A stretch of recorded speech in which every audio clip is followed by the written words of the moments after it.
నీకు చెప్తున్నాను. ఇవి అయితే హ్యాండ్స్ ఈ కటింగ్ చూపిస్తున్నాను, అంటే ఇట్లా కుర్చీలు పెట్టుకోవడానికి. ఇప్పుడు ఇది హ్యాండ్ ఎంత ఉందో చూద్దాం. మామూలుగా ఈ కుర్చీలు లేకుండా ఈడు వరకే తీసుకోవాలి. ఇప్పుడు ఇది అనేది ఎక్స్ట్రా పీస్ కదా, ఈ నుంచి ఇక్కడ వరకు తీసుకోవాలి. అంటే ఎంత ఒక 8 ఉందన్నమాట. 8 ఉంది కానీ మనం ఒక 9 తీసుకుందాం. ఇప్పుడు ఇది ఎక్స్ట్రా కాబట్టి నేను కట్ చేస్తున్నాను. Extra piece. ఇప్పుడు ఇక్కడ నీకు ఇది ఫోల్డింగ్ కోసం ఒక 1 ఇంచ్ వదిలేస్తుంది. 1 ఇంచ్ ఇది ఫోల్డింగ్ కోసం. కొంచెం దగ్గర పెట్టు, కనిపిస్తుంది వీడియో. ఇప్పుడు ఈ నుంచి మనకి ఎంత 9 ఇంచెస్ ఉంది కాబట్టి 9 ఇంచెస్ మార్క్ చేసుకోవాలి.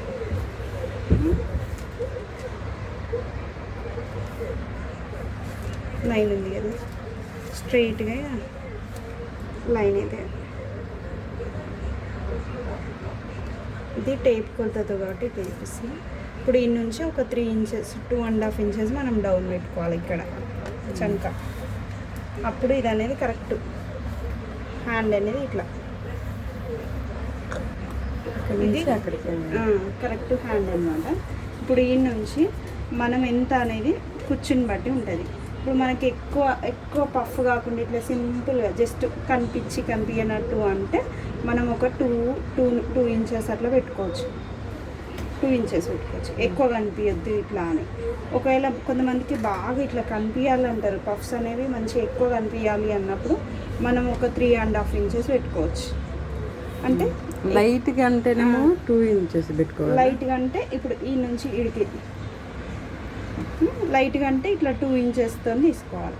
ఒకవేళ హెవీగా కావాలి, మంచిగా బాగా పఫ్ కనిపించాలి అంటే 3.5 తీసుకోవచ్చు, 4 తీసుకోవచ్చు, మన ఇష్టం. ఇక ఒక 3.5 అట్లా తీసుకోవచ్చు.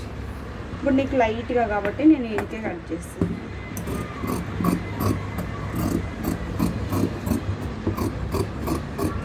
ఇది హ్యాండ్ కదా.